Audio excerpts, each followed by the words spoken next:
नाविन्य भाग 3. चहा नाश्ता आटोपून मी फेरफटका मारण्यासाठी बाहेर पडलो. माझ्या डोक्यात विचारांची गर्दी सुरू झाली. मी दुबईला जाण्यापूर्वी स्नेहल चौथीत होती. अल्लड गणितात एकदम कच्ची. सुमेधा तिचं गणित घ्यायची, कधी कधी मार पण खायची.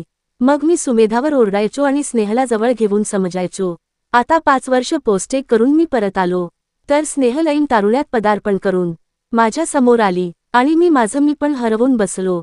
दुबईला नित्यनेमाने योगा करण्यामुळे माझी शरीरयष्टी कमालीची, पिळदार आणि माझ्या लिंगावर खजूरच्या तेलाची मालिश, त्यात आयुर्वेदिक पावडर, त्यामुळे माझा आकार 9 इंच लांब आणि चागला 4 इंच जाड झाला होता. ह्या वयात सुमेधाला त्रास झाला आणि तिला जाणवलं पण. तीन त्याचं बारसं पण करून टाकल. नाकोंडा. मी परतलो तेव्हा सुनबाई जायची तयारीला लागली होती. घरात सुनबाईशिवाय कोणीच नव्हत. तिच्याकडे चौकशी केली तेव्हा कळलं की सुमेधा स्नेहला शाळेत सोडायला गेली आहे. मी अंघोळ करून तयार झालो. पोस्टिक पूर्ण केल्याचं फॉर्मॅलिटी पूर्ण करायचं काम बाकी होतं. मी संध्याकाळी परत आलो तेव्हा सुमेधा आणि स्नेहल लॉपटॉप घेऊन बसले होते. मी येताच स्नेहल जायला उठली. मी तिला हातानेच बसायचा इशारा केला आणि मी चेंज करण्यासाठी बेडरूममध्ये गेलो. मी बाहेर येऊन टीव्ही लावला आणि सोफ्यावर बसलो. आमचं डायनिंग टेबल हॉलमध्ये आहे.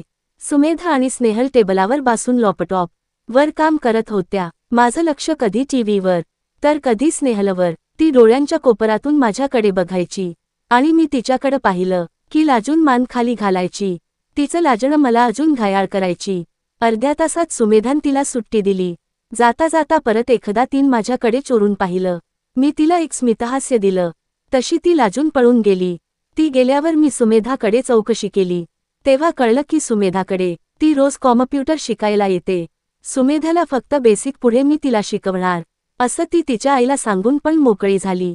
मी जरा आढेवेढे घेतले तशी सुमेधा मस्काबाजीत हुशार. तिनं मला कसा बसा पटवला. मला आतून उकळ्या फुटत होत्या पण मी माझा चेहरा निर्विकार ठेवत सुमेधावर जसा काय फार मोठी मेहरबानी करतो अशा भावात होकार दिला.